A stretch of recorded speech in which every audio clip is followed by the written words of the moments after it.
Eustáquio, 15 séculos de uma trajetória, parte 2, capítulo 23, Patrick na Inglaterra. A noite anda lenta e ao longo de horas sofre violenta tempestade, enquanto um barco cruza sôfrego o Canal da Mancha. A tripulação esboça enorme fadiga, enquanto o capitão da nau busca encontrar soluções para as avarias de montas sofridas. Um imenso fogue ergue-se à frente do navio, simbolizando a chegada à Inglaterra. Sensações de angústia e arrependimento começam a brotar cedo no espírito de Patrick. Nada poderá derrotar-me, pensa conformado. Irado, o barão determina que todos os serviçais se preparem para desembarcar. Horas após a expedição, segue em direção ao castelo de York. A lua esconde-se atrás das nuvens, deixando os viajantes tensos e receosos ante a escuridão profunda da noite. Empantanados, eles acendem várias tochas a fim de encontrar o caminho. Minutos tornam-se horas, e estas parecem estender-se como se dias fossem. Adentram uma floresta densa e úmida, onde pequeninas criaturas noctilúcias rondam os peregrinos insistentemente. De súbito, uma vertigem descontrola Patrick, que cai prostrado ao solo. O barão, não admitindo atrasos, começa a gritar: "Estúpida criatura, levanta-te imediatamente!" As rudes palavras de Mercon calam fundo no âmago de Patrick, e ele retorna por alguns minutos ao passado longínquo, identificando o mesmo tom de voz que um dia já ouvira de Dom Antônio em Cosenza. Sem dúvida, descortina-se em seu inconsciente o nexo existente entre ambas as figuras, pois o barão é de fato reencarnação do pérfido Dom Antônio do Monte Nebrine. Delirando, o rapaz começa a gritar: "Não, pelo amor de Deus, poupe-me, Dom Antônio, tendes piedade." Confuso e sem entender o que se passa, o fidalgo inglês determina aos lacaios que carreguem nas costas o cavalariço. "Eu disse ao duque que esse moço é imprestável", resmunga Mercon.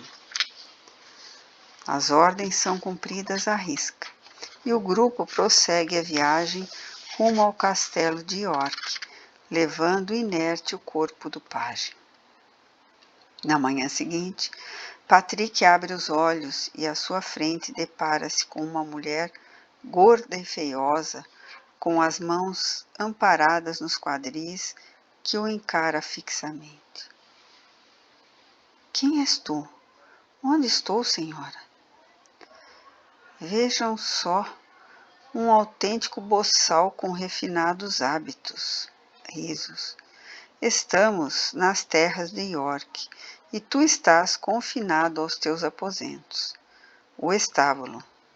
"Sou Crismeia, a governanta. Aconselho-te a logo despertar e imediatamente começar o seu trabalho, ou, do contrário, ficarás sem comer." Antes que Patrick possa esboçar qualquer reação, a mulher vira-lhe as costas e sai. Angustiado, volta seus pensamentos para o ducado de Talantois e relembra-se da doce imagem de Clemence. Ao seu lado, acalmando-lhe o espírito, encontra-se Nívia, sua mentora. Após um mês de estafantes atividades, o rapaz percebe que o barão não tem intenção alguma de devolvê-lo a Flandres. Seu isolamento é quase completo. Nenhuma carta recebe da esposa ou do amo. Desespera-se. Indagando, Crismeia toma conhecimento dos atos de Mercon Ele havia escrito ao ducado dizendo que Patrick recusava-se a voltar e que fixaria definitivamente sua residência na Inglaterra. Sentindo-se prisioneiro, sabe que sua família acreditaria nessa versão, pois ele sempre teve o desejo de residir em terras britânicas. Revoltado, resolve vingar-se daqueles que o mantêm praticamente encarcerado em York. Inteligente, aproveita-se da ignorância de Crismeia e de outros serviçais, passando a intrigá-los uns contra os outros. Em pouco tempo, a governanta indispôs-se com a cozinheira, Margot, e com o condutor da carruagem, Malcolm. Estes, por sua vez, acreditando na cilada preparada pelo cavalariço, começam também a brigar entre si. Malicioso e utilizando sua argúcia, Patrick percebe que Crismeia nutre um amor platônico pelo barão. Aproveitando-se disso, chama-a para uma conversa ferina. Soubeste do comentário que corre no palácio?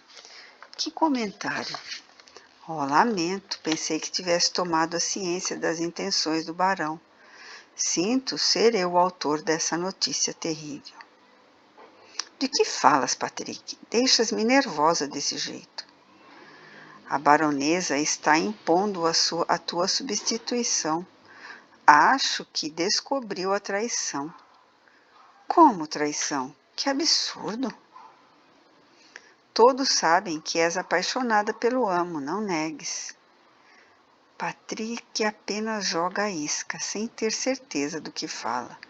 Mas Crismeia engole o chamariz e entra em pânico.